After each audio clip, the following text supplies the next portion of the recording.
Hey everyone, it's Eric, East Coast Digger. This video is going to be a little different. This video is really going to be more like listening to talk radio. Because that's kind of my medium. It's what I do for a living. Not talk radio, but radio.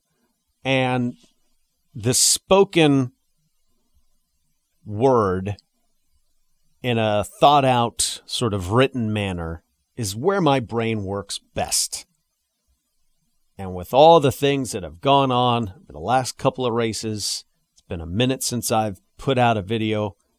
I think the last one was back in June. I needed to collect my thoughts, write them down, and deliver it in a dialogue that makes the most sense for me and hopefully how you'll receive it. So consider this Digger's Radio. Where do I start? Well, to put it simply, this was by far one of the toughest race weekends I've had, looking back at the Labor Day weekend race at Rockingham Dragway. It wasn't just because I broke it out by 2 thou, or I went 5 thou red, or I gave the stripe back by a couple of thou. I did all those things, by the way. But because this time the car was flat out kicking my ass. And I'll detail that more in a few minutes. But first, we got to get into this. And I'm not here to whine about how hard racing is. Chances are you already know that fact well.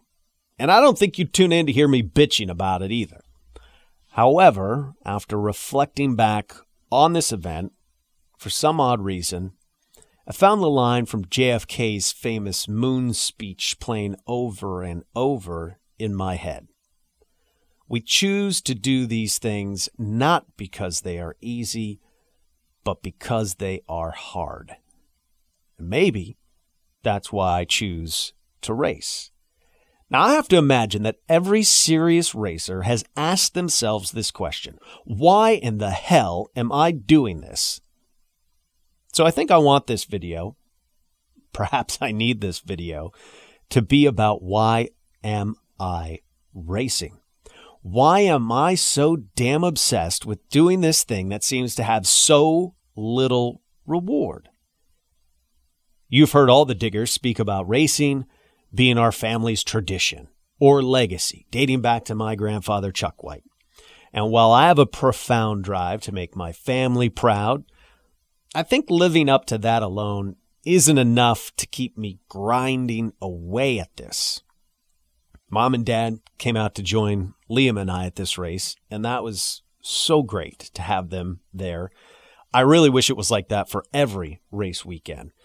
But as you may or may not know, we live about 3,000 miles apart, so that's not always possible. So I think I have to conclude or rule out that family and friends' time alone isn't the prevailing factor. If you took a poll of drag racers, 99.9% of them will tell you that times at the track with family and friends is what it is all about. And you know what? They're right. That is what it's all about. Truly. When my racing days are done, I highly doubt I'm going to care about any wins. Hell, it's quite possible I won't have any.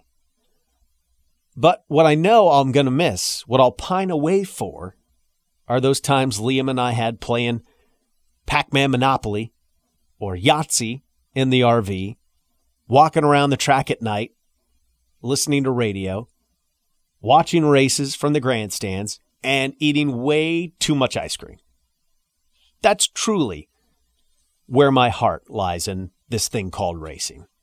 And coming up with this being a family sport, a family thing that generations of my family have been part of, there's that deep connection. But it's still not the driving force. Let's face it. If we want to get together, family time, and have fun, we can have backyard barbecues, go on vacations. All types of things that are way less stressful than racing. So why go racing. Why sacrifice the money, the hours and the heat, time off from work, strained relationships, busted knuckles, driving long hours, dealing with smelly-ass RV tanks, and the heartbreaking aggravation when it all goes sideways? Why be Sisyphus? Sisyphus is that guy from Greek mythology who pushes the boulder up the hill and he gets almost to the top and it rolls back down to the bottom. And he has to go back down and do it all over again. And he's cursed to an eternity of that. Why be that guy? Why do this thing when there's so many other less stressful, quote unquote, fun things to do? Mom asked me at dinner one night, so when are you having fun doing this? Isn't that why you do it, to have fun? And my reply almost immediately was, I have fun when I win. And it just fell right out of my mouth. But that's the truth of it. I went around, and I'm on top of the world. If you could be in my helmet, when my win light comes on, you'd know exactly what I mean. And if you're like me with this racing stuff, then I think you already know exactly what I mean. You'd think I just won the U.S. Nationals, the Super Bowl, and the World Series all at once. In fact, it's probably a clinical problem just how jacked up I get over a simple single round win. And I'll be the first to admit it. There's probably something clinically wrong with me.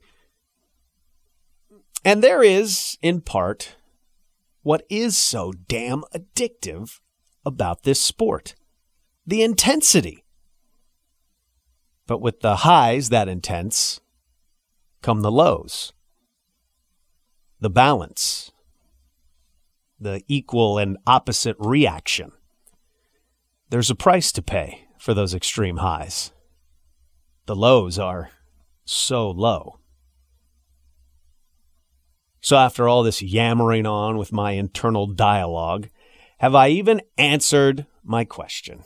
Why am I doing this? I think what I'm left with is because it is hard. Because the rewards don't match the level of pain and suffering put into it. Sounds weird, right? Because only a few really know. Because they do it. They do it. They know just how much work it takes to show up at the track. But not many do. Not many really know. Unless you do it. The effort it takes is off the chart. Because there's no participation trophies. Effort, hard work, dedication to a goal are just that. Just those things. But what they're not a guarantee of achievement. Are those things necessary to get you a win or a championship and the respect of your peers? You bet your ass they are. But there's no guarantee through all the hard work and effort that you'll accomplish any of it. And that's life, right? There's no guarantees. And I think that's it. I think for me, that is what makes this so addicting, so appealing to me. That life is full of struggle and adversity. But that living life to its fullest isn't just about having quote-unquote fun. It's about struggle. It's about fighting towards a goal, but a goal of your own choosing. Because we all struggle with many things we don't choose to do. But I choose this. I choose to go racing. That's a fight I choose. Honestly, I have no idea if this is making any sense to anyone but me. And even if it doesn't matter. I guess it makes sense to me, and that's what matters. And in reality, I'm probably way off base. But that's what's come out of this look back on a really tough weekend at the track. And if you made it this far, thanks for hearing me out. I've got a lot of work to do before I get back to the track. So let's dive into that. Issue number 1, my carburetor.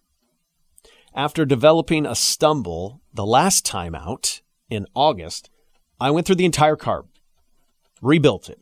I found a piece of trash, found its way into it. Pretty sure it was a piece of plastic off my fuel funnel. So I tested Friday night before the Labor Day race at Rockingham, hoping it was all good.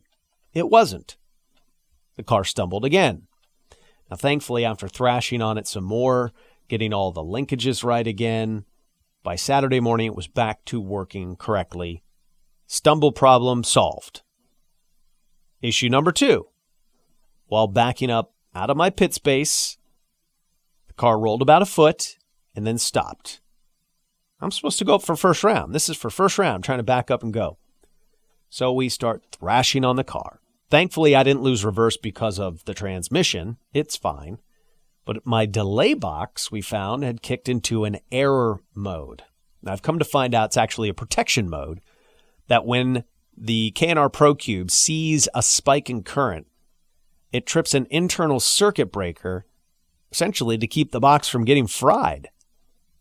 We figured out how to get that reset, thought we were all good. So I go up to race for round 2, do my burnout, start to back up, it does it again. So they're pushing me back past the starting line, and I know I've got forward, so I stage, and I know I don't have a trans brake, so as I start to come up on the chip, it rolls the first beam. Now I'm deep staged. Essentially, I have to foot brake this thing, hoping maybe the other guy goes red. I go crazy red trying to leave on the last bulb. Just stupid. But anyway, it's all I could really do, having this problem. So we get back to the pits, and after that, we run all new wire from the box to the trans brake to bypass any of the old wiring on that circuit that might be the issue. That solves the problem for the weekend. That brings us to issue number 3. We're just getting started. Just getting started. Okay, the starter is issue number 3. In the past, I've detailed issues with my starters where I've had kickback, knockout teeth on the starter gear and on the flex plate. I've tried working in start retard and a whole bunch of other things to mitigate the problem. Well, it was happening again. Hard, noisy start. And when attempting to go up for fourth round, it wouldn't even roll. It just clicked. Now, I thought first, you hit the button, the starter clicks, you think dead battery. Nope. Then I thought heat soak. It was hot. Perhaps it's just so hot it's not working. So we quickly swap starters. And in that thrash, the lug for the power wire that comes from the battery to the starter literally comes off in Dad's hand. He also found the connections at the battery had worked themselves loose. So he quickly recrimped the lug, and bingo, the starter cranks like it never had before. You'd have thought I threw a 16-volt battery in there. I tried to make the round. Half the panels are off the car, and I tell Mom and Dad, just drive up there with the Zeus snaps in your hand. We'll snap it when we get up there. I'm trying desperately to make the call for fourth round. I missed it by about 5 minutes. A light bulb did go off in my head, though, after that. I recalled something the Power Master tech had told me after they repaired one of my starters I sent back to them. He said they noticed some arcing on the solenoid, which is typically indicative, they said, of low cranking current. It all came together then. The lug had likely been in need of being redone and was flowing a low level of current for a long time, causing weak cranking, allowing the motor to kick back much easier against the starter. With the newly redone connection, it cranks 1,000% better. On to issue number 4. A flat tire. Of all the things, now a flat tire. Dad had noticed on Saturday evening, hey, your right front tire's flat. Now, mind you, I've got all new tires on the car. This is the first weekend out with brand new tires front and back. And what is it, Murphy's Law? You put new tires on, you're bound to run over something right away? Well, that's what happened. Sunday morning, I was able to find that I had run over some small little piece of something, and it caused a leak. Thankfully, it was a small enough leak that I could air up the tire before a run, and it would be good for a pass. On to issue number 5, which really is two problems surrounding my shifter. After seeming to correct the trans brake issue, the starter issue, I make a run, and the car shifts almost immediately after launching. I come to find out part of the shifter cable near the transmission has sort of come apart. There's like a metal sleeve over the cable inside. And that metal sleeve has come uncrimped. It's come out, and it's allowing the cable to bow out and not shift properly, or in this case also allowed the shifter to move from vibration of the car, I guess, into high gear before the solenoid pushed it into high gear. So we repair that, recrimp it, get it secure. I'm able to make another run or two, as I recall, and it short shifts again.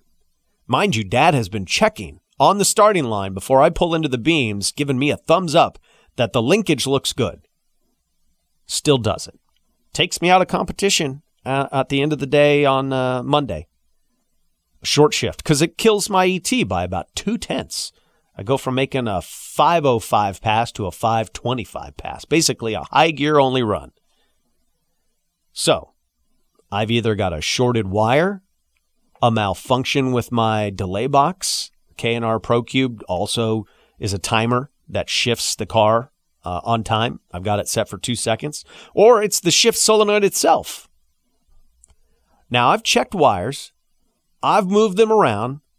I've tried to replicate the problem. I've not been able to get it to let go or shift early while in the pits. It's only ever done it while on a pass, launching the car. And after checking my run data, it's suspicious that every time it's shifted early, it's done so right around the same time, right about 0.7 seconds into the run. So where does that all bring me to currently? I'm out of service for the time being until I can dig into my wiring. Now, I've spoken with Kevin at K&R Performance, who makes the Pro Cube. Super good guy. And he helped to affirm for me what I thought my next step should be. And what are those? Well, one, I got to check all the connections and wires. I've got a number of wires to trace and check all of their ends and connectors and make sure none of them are loose or corroded. I'm going to replace my relays. Those are cheap parts. They've probably been in the car for over 20 years. So we'll replace them. I'm going to replace some of my terminal strips as well, where a number of these wires and connectors link up with others. I'm going to move my shift wire from timer 2 to timer 3. This was something I thought about doing, and Kevin, also at K&R, thought you could do that. That's a good idea. And that will completely circumvent timer 2 circuit. And if there's some problem with that one, we'll just avoid it altogether. And then I'm going to check and probably end up rerunning new wire to my trans brake. After that, it's just general maintenance. Run the valves, change the oil and filter, get ready to go to the next event. Now, after all of this, the final tally of points was released this morning from Rockingham. I attended all the races in their point series this season, starting back in April. My goal is to break into the top 10. And I had a decent showing the first race out, which put me in 15th place to begin with. And after that, it was ugly. The next 2 weekends in the point series for me were tough. But through persistence, I managed to claw myself into the number 9 spot to finish out. So goal accomplished. Crazy weekend of everything breaking on the car. still managed to reach my goal. So I have to feel pretty good about that. Hard work, perseverance, persistence pays off. Just not always the way we imagine it will or want it to. Thank you for listening to all of this. If you made it this far to this Diggers radio or podcast format. It's a little different, I know, but it's definitely much more me than just straight up talking into the camera. And I hope you got something out of it. Would love to see your comments, hear from you, why you do this thing called racing. Because it can't all just be about it's fun to do burnouts. It is. But that's not why. That's not why. That can't be why all alone. It's too hard. It takes too much work and too much sacrifice for it to be just for the fun of the loud engines and burnt rubber. At least the way I see it. Make sure you comment, like, subscribe, all that stuff. That helps us grow the channel. Appreciate you being here. That's the latest from me on Diggers TV.